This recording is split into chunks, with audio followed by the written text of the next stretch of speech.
like, and here comes the brand new flavor in your ear. Time for new flavor in your ear. I'm kicking new flavor in your ear. Max, brand new flavor in your ear. Here comes the brand new flavor in your ear. It's time for new flavor in your ear. I'm kicking brand new flavor in your ear. Max, brand new flavor in your ear. Yes, people, what's happening? Welcome to another True Talk, where today we're going to be discussing knife crime because to me this is just getting ridiculous. Like the amount of stabbings that's been going on in the last few years. Some of the stories I've heard, some of the things I've seen on YouTube is it's crazy. It's like we got small soldiers here, and where did they come from? You get me? They disappeared.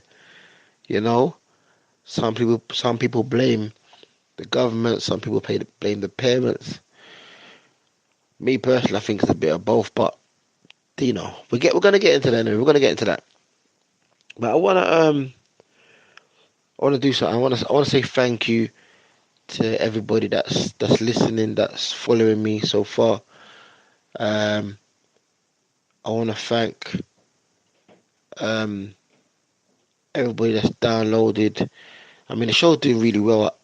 I didn't think I was gonna get this such a good response. So thank everybody. I want to thank the radio station that hosts my show, Deep Sound Radio.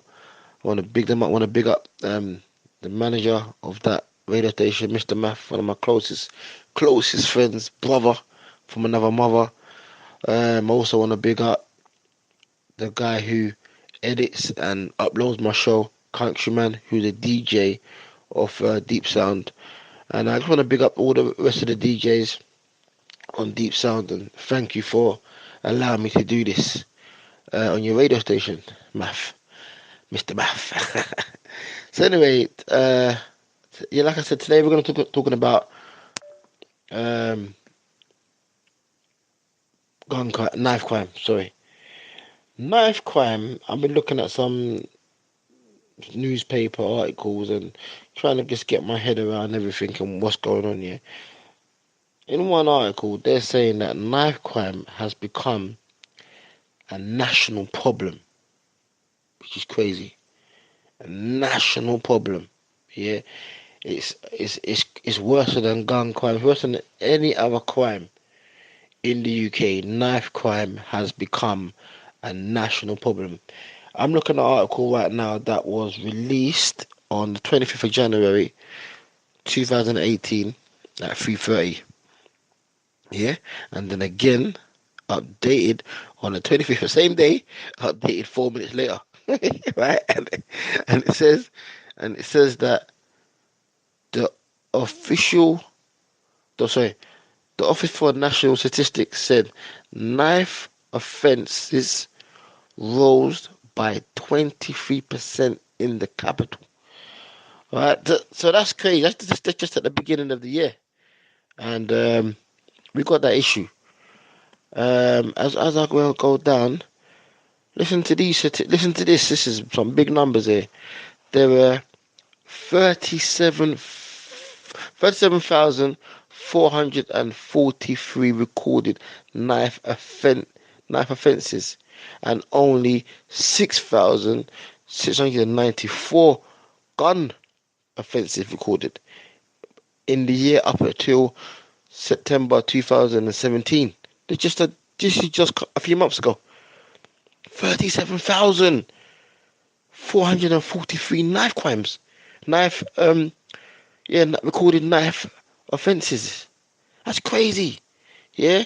Then it goes on to say, in London, the problems were even more pronounced than the rest of the country. You get me? The country, London's got more of an issue than anywhere else in the country. Knife crime in London was has taken its capital place. Is ahead of the board. Is leading the pack. You get me? Like this is crazy. So like where knife then you got knife stabbings rose by 21% in the last 12 months. So you got obviously the knife offences and the knife stabbings at the same rate. Uh, you know, in the last 6 years, it's saying now that knife offences, has risen by 23% in 6 years. You know what I mean? They're saying crime has fallen, but the knife crime is not, is increasing. So, when I was a kid in the 80s, growing up in the 90s, I could I could only remember three actual killings where when it comes to the youth. You know what I mean? There was fights all the time. Like their favorite weapon back then was the Lucozade bottle. 'Cause it used to be glass. That's why they make it. That's why they made it plastic. Because that was their favorite weapon of choice, busting a man's head with Lucozade bottle. But now you got a knife, and nobody wanted to kill anybody. If somebody got stabbed, they got stabbed in their leg. Nobody wanted to kill anybody. I mean, unfortunately, there was one guy I remember stabbed another guy in his leg, but he caught him in the artery, and the guy bled to death. But it wasn't like it was done purposely. Like obviously, you take a knife out, you come to do some kind of damage intentionally, but not necessarily to kill. Do you understand what I'm saying? So, but these guys now, these young ones now, they're on something else. they're they're actually coming out to kill, and they're doing it in broad daylight. I mean, I watched a video on WhatsApp the other day where this youth's hiding behind the door, and there's other youths coming and roughing him up, and then there's some next set of youths coming, and one of them had a blade, looked like it was a foot long. Yeah, this is, and they're all filming it put it on WhatsApp and Snapchat, like they're celebrities, right? So you got that little part going, and then the next scene, you just see the little boy dead on the floor, blood everywhere. You get me? And senseless killing um is really hitting the roof. Then there was another one where these two black guys rushed in the shop and was having up some guy. I don't know what they were doing, but they're trying to stab this next guy, and the shop owners were coming out trying to stop it. And this is in broad daylight, people all at the shop looking, video calling it. You know, uh, and not just the youth as well. I mean, there was a guy that when I first saw it, I thought he was picking on the guy, but he came out and said that no, he was sitting down fast asleep, and his sister woke him up. Him and this man got into some kind of argument, and the man, this is a grown man, drew a knife on him. And him and his sister had to defend themselves. So it's not just the youth, but predominantly it's the youth. Now, some of the stories I hear with the youth, like my kid's mum, she works with the youth a lot, as like a counsellor. So she tells me some stories that's just disturbing. Like one of the stories she said to me one time, she said, these two guys got into an argument inside the house, yeah, and one of them stabbed the other one, and the guy that got stabbed, ran out the house and was running out the road in broad daylight again, and then uh, the other guy ran after him. When the guy that got stabbed collapsed, he just sat down neatly and just started stabbing him over and over again in broad daylight. Now, I I I I hear what people are saying when they say it's the parents' fault, yeah. But then there's an argument that says, well, the government took away the parental rights, saying that they can't discipline their kids with the smacking and all that. Yeah. But then, but then you have to look at it a bit deeper. Like, how is it that these kids are just killing each other just like that? Like, what is it? Because you see, I was watching one documentary years ago. I can't remember if I was watching on Netflix or on YouTube, where it was the Crips, the female gangsters in the Crips and the Blood.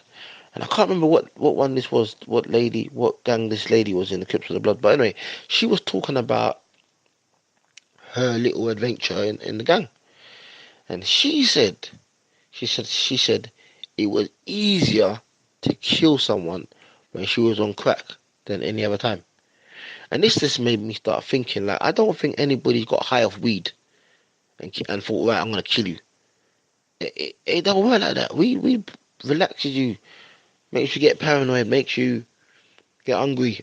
You get me? You're not thinking about killing someone, but you smoke them harder drugs, you're likely to do something like that. And that's why I don't think these youth are just on weed anymore. I mean, somebody might get upset by that, but I mean, you gotta think about it. Like, are they just smoking weed? Are they just killing each other?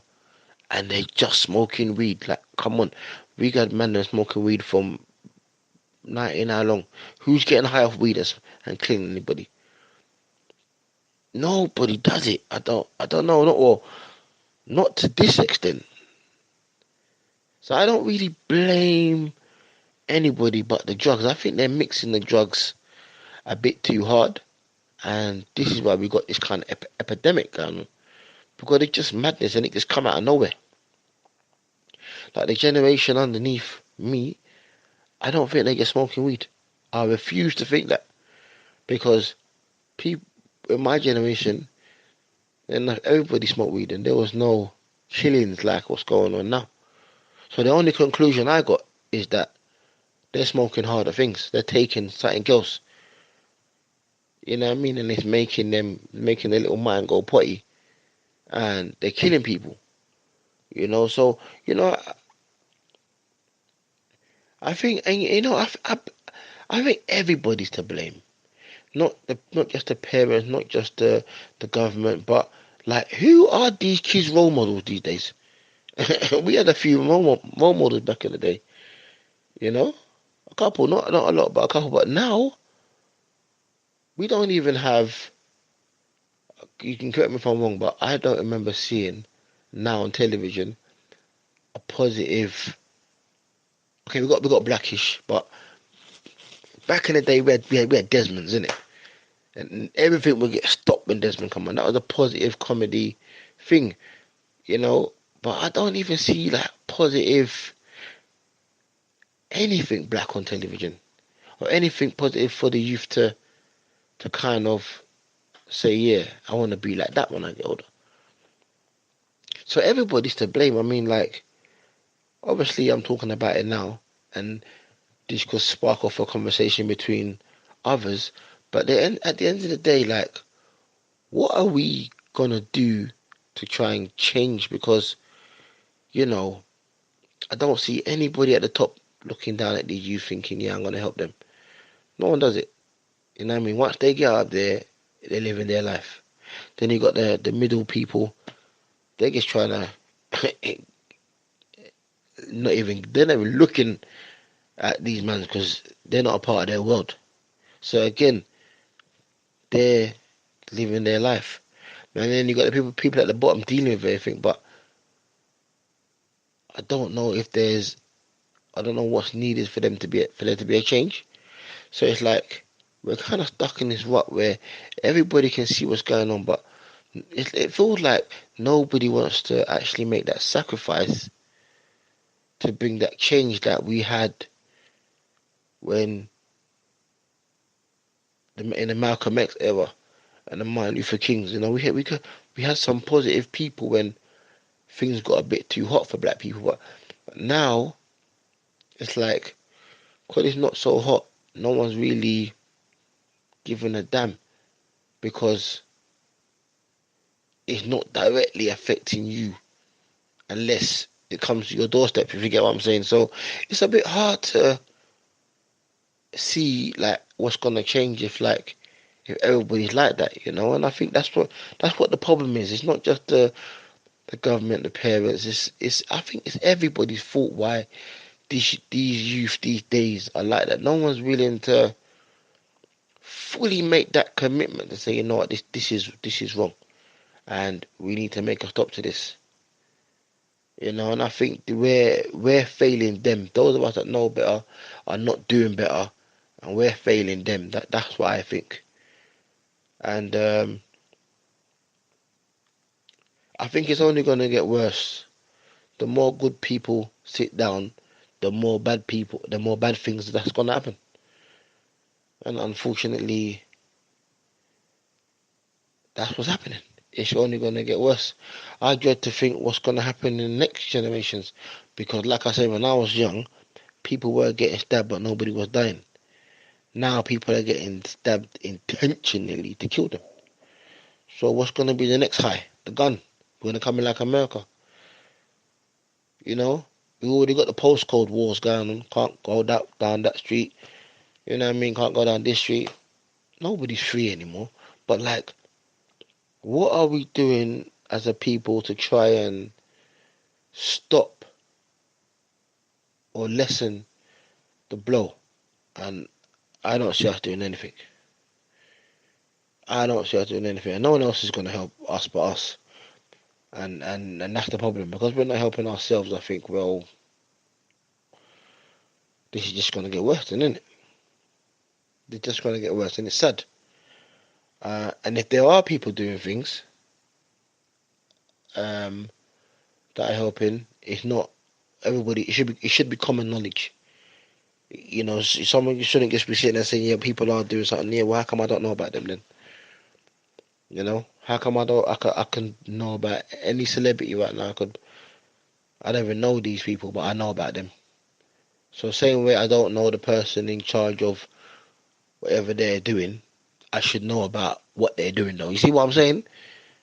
So I don't think we're doing enough. I don't think it just comes down to funding or anything like that. I think it comes down to mentality. I think we're a bit too selfish to really turn around and take notice until it's on our doorstep, and that's why I think we're failing. We're failing the youth. We're failing ourselves. We're failing our society. We're failing as a people, man. In my opinion. And yeah, I mean, knife crime is crazy. And I would never want to bury my son. And I'm sure none of you'd want to bury your son. So we're kind of all in the same boat. So like the big question is, after you start listening to this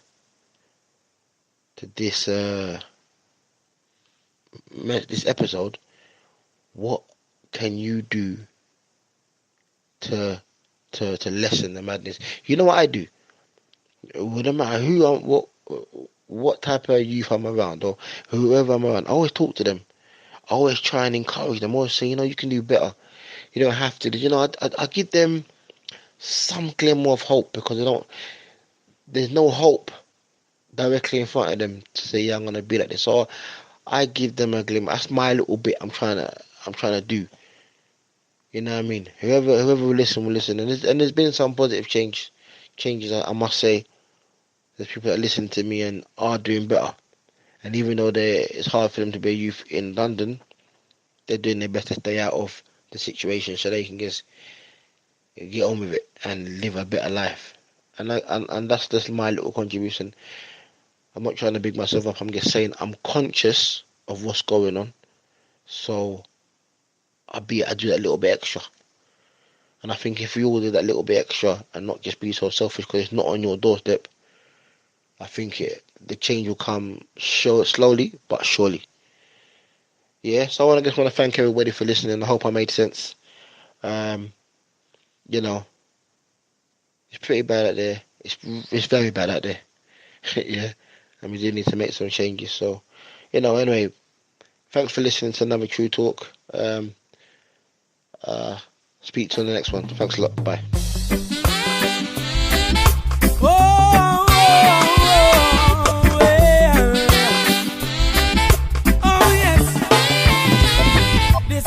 Serious time, violence and crime, and up here gunting the youths them up on their mind.